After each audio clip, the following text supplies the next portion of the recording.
right, I've got my resin mixed and I'm ready to pour. My paint is pretty much dry. There's a bit of texture here that from the brush that isn't completely dry, but I'm just going to pour anyways, and I'm going to avoid that area when I'm spreading things around just so that I don't move it.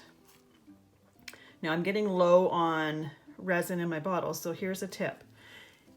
If it's cold in the area that you are, or if you're getting low and it's hard to get the resin from the bottom of your containers, put it in some warm water for, I don't know, 5-10 minutes. It's going to make it more fluid and it's going to make it run quicker, and that way you'll be able to get more out of your containers.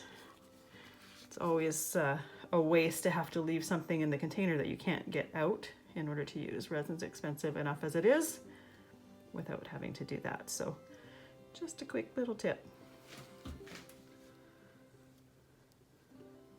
And it doesn't need to be too long.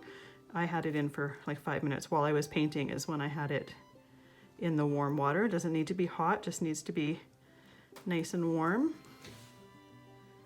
And I do find when I do that as well, I get less bubbles because the bubbles tend to rise to the surface while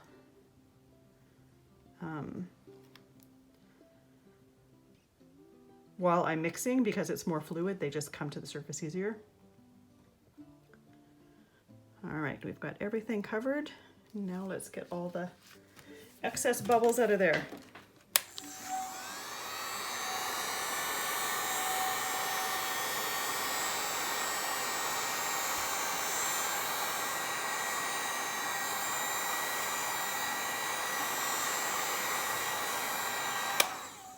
Now I already have a little floaty in here. I'm not sure exactly what that is, but the way to get it out, I always have a little toothpick to the side and I use that to pick anything out. And I just keep using that while it's curing. And you'll notice if you have to do that, as it's curing, it gets thicker and thicker, and there is a point where you're like, I probably shouldn't do this anymore, and then I tend to stop. Sometimes when it's fairly thick, you can still do it and it will still have enough fluidity to it to be able to smooth out. And if it's something like this that you have several layers on top, you don't need to worry as much about it. But when you're doing a final layer and it needs to be perfectly smooth, you don't want to be messing with it then. All right, I've got all the bubbles out for now. I'm going to continue to watch it for the next half an hour or so. And if anything rises to the surface, I will remove them. But for now, I'm going to cover it. And I'll see you in the next video where we paint the last layer.